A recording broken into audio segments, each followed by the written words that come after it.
welcome back to Lineup Predictions here on the Magpie Channel TV. Newcastle's game tomorrow at home, St James's Park against 4th place Chelsea. Tough game, obviously Chelsea in 4th place playing really well with the young'uns, young manager and Frank Lampard having a great season, so obviously going to be a tough game. Newcastle are a bit of a bogey team for Chelsea, particularly at St James's Park though. We've got a great record against them over the past few years. Some good news on the injury front. Brucey's press conference this morning. We've got Manquillo, Colback and Kea all still out. Gale's going to be out for about 4 to 6 weeks. So that's not great news. He's not everyone's cup of tea, but Gale is a decent option up front because at the minute we haven't really got many. We're definitely going to hope we're going to bring someone in the January transfer window. But that means Gale can't go anywhere. He's been one linked with moves away. Brucey said numerous times he's not going anywhere. Bruce is a big fan of him. He shut that down again in the press conference this morning. He said, I've said numerous times he's not going anywhere. So forget about that. But now, because he's going to be out for the rest of January, probably the rest of February, he ain't going anywhere. So just close that conversation. That's not even worth having. Paul Dummett as well is expected to have a lengthy spell on the sidelines. Not good news for Paul Dummett. His hamstring injury that he picked up last week. He's going to have another scan on it. Going to get a second opinion. But for now, there's no timescale on it. But lengthy spell is what's being said. So that's not the best. But thankfully, we've got a few coming back. Fabian Schär's back. He's meant to be okay for tomorrow's game. Obviously, we've seen the return of Lascelles the other day against Rochdale. So obviously, Lascelles is back. And as well as Alan Saint-Maximin. Yes! Fucking get in there. Saint-Maximin's back. He's trained for the last 2 weeks, so should be in contention for tomorrow's game. Great to have him back. He's such a danger, man. We've missed him massively.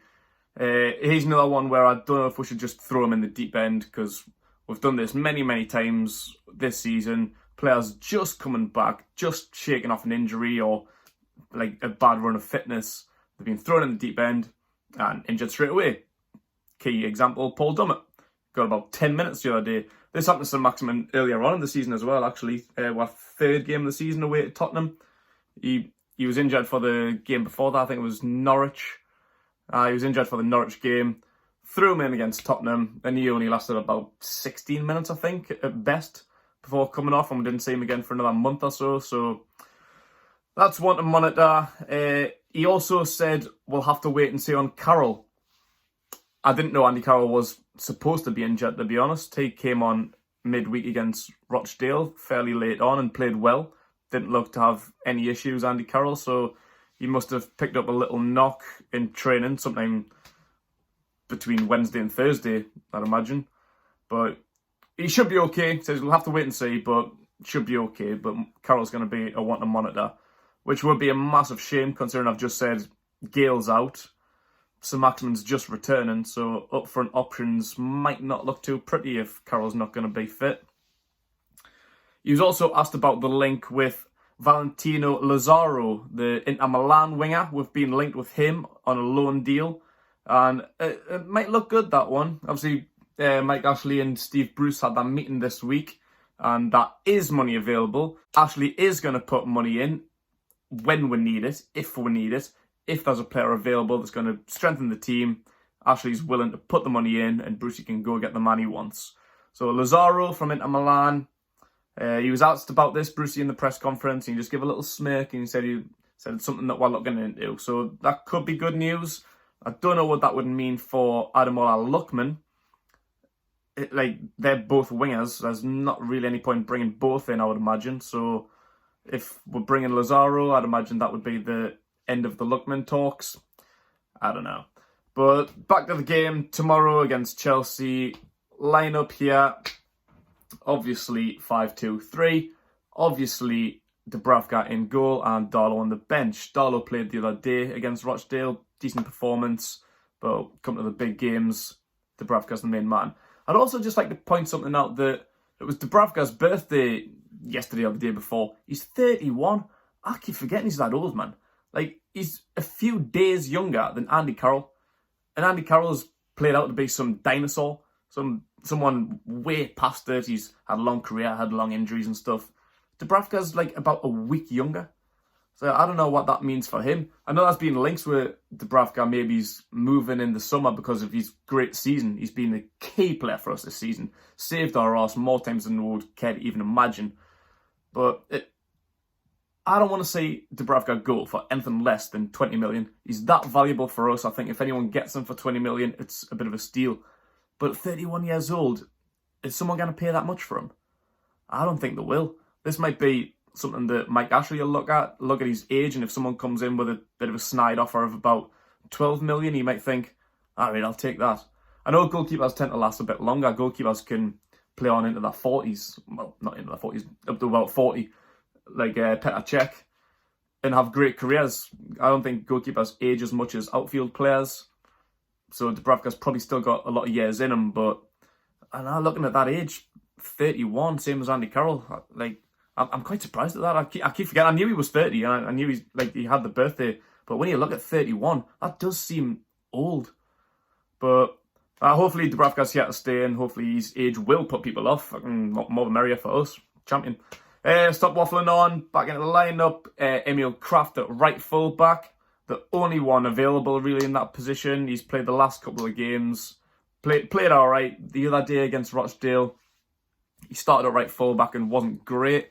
Wasn't overly thrilled with his performance, but he got shifted into centre-back, the right side of centre-back. Later on in the game, the same place where he started in the first game against Rochdale. And he was great. I was more than happy with his performance, but that's it. The only one being fit. Manquillo's out, as I mentioned, and DeAndre Yedlin's still not back yet. I believe nothing was mentioned about DeAndre Yedlin, but I do expect him not to be available yet. Into centre-back, on the right side, I'm going to put Fernandez back in. I was calling for him to get a rest. He's played pretty much every minute since, I don't even know how long. The last probably 2 or 3 months, particularly over the winter period. He was one of the few that played every single game. And he was great for the majority of it. I think last week against Wolves, I think he could tell he was a little bit tired. He lost his man in Dendoncker on the corner and conceded the goal. But he had a break against Rochdale in the midweek. He was an unused substitute, so I was happy to see that. Happy to see a little bit of a change there. But I'd be happy for him to come back. Alongside him, Lascelles, as I mentioned, he's back. I hope this isn't too much for him, making his big comeback in the league against a big team like Chelsea. He played about 60 minutes against Rochdale midweek and did great. He didn't look tired. He obviously just came off as a precaution, which was a great move by Brucey. But I want to see him there. He's a great leader. He is a great defender, but he's a great leader more than anything. So I want to see him back. I hope he's fit enough to hopefully last 90 minutes. Same with Lejeune. I'll put him in on the left side. Another one who's been a little bit dodgy lately, I think, just lacking fitness since he came back off his injury. I don't think he's really looked that sharp, but the other day against Rochdale, I think he was really good. It was probably the best performance I've seen him play in a long time, and I know it was only Rochdale, and I can be like, well, it was only a League One team, but I was happy to see a performance. Like, you've got to put in a shift whoever you're playing, and it was Rochdale, and he was great. Hopefully he's back to his full form now. And on the bench, Shaw, as I mentioned, he's back, but also I don't want to rush him back. He's literally just come back. He's okay to play. That, to me, doesn't say he's at 100% fitness. He just said he's okay. He's back, which is great. But he's an option there if, like I say, Lascelles can't last the 90 minutes, or if Fernandez needs another rest. Or Lejeune, to be fair. Like, that back three, well, 4 including Shaw, I don't know how fully fit they are, so it is clutching at straws a little bit. I was going to leave Kieran Clark out of the team. I've done my lineup prior to recording, and I don't see a place for Kieran Clark, but my head's telling us he will have an involvement at some point because he probably is one of the only fit ones available. We'll obviously Domit's out as well. We'll slide into the left full back position, and this is another tough one. Richie played great the other day, but personally, I want to see Willems back. I think Willems is a great option at left full-back. He's fantastic going forward. He's a brilliant player, Willems. He's another one that struggled with injury problems, fitness problems lately. Richie, another good leader like Lascelles. Like he'll just tell people what the need is here. Like he's not shy. Like he's not like trying to be pally. He wants the best. He wants to get on the pitch and make sure we get 3 points. He'll scream till he's red in the face. He'll boot you up the arse if he needs to. And that's what we need. We need a player like him. But another one who's just come back from an injury, played great again against Rochdale, came off early as a precaution also. So yeah, Willems, definitely for me, is probably the better fullback. That's why I've got him in there if he's fit. Into centre mid, Isaac Hayden, another one who puts in so many minutes but also so much effort. Like, you know what you're going to get. He gives 110% all the time. He's been playing out of position lately. He's been playing centre back. He's been playing right full back, left full back over the last few weeks. Like he's an unbelievable player, and we're blessed to have a player like him in the team. Alongside him, this is another tricky one, but for me, I think Shelby. I think Shelby should come back. He's another one that's been injured. Oh, fucking hell, how many times am I going to say that? Shelby just come back the midweek against Rochdale. Didn't get too much, about 15-20 minutes I think Shelby played, but he looked sharp. He looked really, really good. Over the moon to see Shelby back, which would mean dropping Sean Longstaff and Matty Longstaff to the bench. I think one of them, more likely Matty, unfortunately, might be the one sacrificed in order to bring Kieran Clark into the lineup.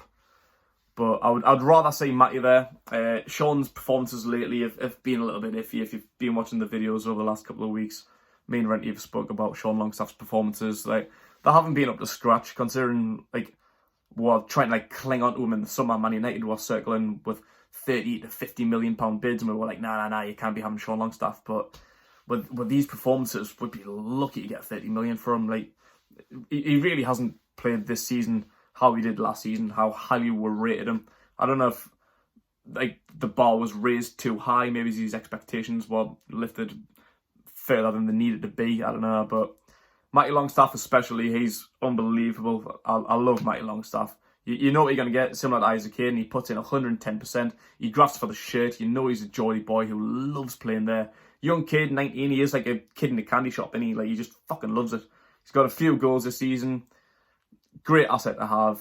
Definitely have him on the bench. But for me, if I'm going to use my head, he's probably, unfortunately, would be one that would drop out in place of Kieran Clark or someone else if they're going to be fit, like a Yedlin maybe. Up top, Almiron, the main man, the man on fire. 3 goals in his last 3 games. 4 goals in his last 7. I'm out of the moon, man. It's just a relief. It is just like, thank fuck he's got 1 goal and the rest have been rolling. Great performances. He was another one that got taken off against Rochdale as a precaution. Great move by Bruce, but don't want him injured. I was in at half-time, I want to get him off. Half-time, get Almiron off and bring Tom Allen on. That's what I wanted to see. He got a little bit longer. He came out for another 15-20 minutes. Probably a little bit longer than he should have had on, but at least he went off. At least he got to rest his legs. Alongside him on the left, I think we'll start Atsu. Unfortunately, obviously, I want saint-maximin to be back. I'll stick him on the bench. Impact sub. I said at the start of the video, we don't want to rush him in. We don't want to stick him in the deep end and cause an injury like we've seen this season already. So Atsu played the midweek, did all right. He's one of the comes in and does a decent job. He played really, really well in the first game against Rochdale. He played a little bit against Wolves, and he played the 90 minutes against Rochdale midweek, and he did all right. But obviously, I want to see saint-maximin back. When he's back to full fitness, Atsu will be back to the bench. Saint-maximin will be straight in there. But like I say, don't rush him in right now. Atsu will do a job for now. What I actually had before I started filming, before I seen Brucey's press conference, is I had Joe Linton out on the left, Atsu on the bench and Carroll up top, but because we're going to have to wait and see on Carroll, I don't like the sound of that, so I've put Atsu back into the team, Joelinton up top, and Carroll on the bench. I think that makes more sense if Carroll's not fully fit. Again, don't play him because you know what he's like. He's a dinosaur, apparently. Loads of injury problems in his career, sometimes a bit lack of fitness. So I think that would make the most sense. Joelinton's got his first goal now. Well, not his first goal, but first competitive goal at St James's. Obviously, we're back at home now, so hopefully he can start the ball rolling just like Almiron has. Almiron went nearly a year without a goal. He only got his first one about 3 weeks ago or something, and now he's got 4. So hopefully that can be just a bit of a boost, just a bit of confidence for Joelinton. Hopefully he can see what it means, particularly scoring at St James's, and I think he can see what it meant to him. He went running straight out to Steve. He can show his appreciation for them, for believing in him, trusting in him, keeping him in the team. So I would definitely stick with Joelinton. Hopefully he can keep on with that momentum, and Carroll on the bench, as he's may not be fit, might have an injury. If he isn't fit, we're going to probably have to stick Tom Allen in there. Maybe Elias Sorensen. Who knows? We'll just have to wait and see. So that's my team there. Got Dubravka, Kraft, Fernandez, Lascelles, Lejeune, Willems, Hayden, Shelvey, Almiron, Atsu and Joelinton. On the bench, Darlow, Shaw, Ritchie, Sean Longstaff, Matty Longstaff, Alan Saint-Maximin and Andy Carroll. Maybe, if that's not right, we're going to bring in Kieran Clark, Tom Allen, Elias Sorensen, DeAndre Yedlin, but I'm not convinced on that. Also, Kel Watts as well. He came back last week, got a place on the bench against Wolves. So yeah, we'll see how it goes. I'm going to predict an optimistic 1-1. I think that's been a fair score at St James's over the last few years against Chelsea. I think last season was the only time we've been beat by them in about 9 years. Like, they don't have a great record at St James's. Like, they're doing well this season. As I say, they've got Tammy Abraham, Hudson-Odoi, Willian, Mason Mount all playing really, really well this season. So they are a dangerous team. We've got to be on the lookout. We obviously got beat 1-0 at their place earlier on this season at Stamford Bridge in about October time, I think it was. We played all right in that game. First half particularly, we just fell asleep a little bit. Coming out the second half, well, a little bit, but actually fucking might as well stay in the changing rooms. It was a shocking performance second half. But at home, home turf, home advantage. We've got a good record at home this season. And let's say Chelsea's got a bad record at St James's. So, yeah, I think a point would be a great result, to be honest. If you offered us a point right now, I would take it. But I think we could nick 3 points here. Could happen. So let me know what you guys think. What do you think the score will be? What do you think of the lineup? Who would you put in? Who would you take out? Thanks for watching, everyone. Like this video and please subscribe to the Magpie Channel TV and enjoy yourself.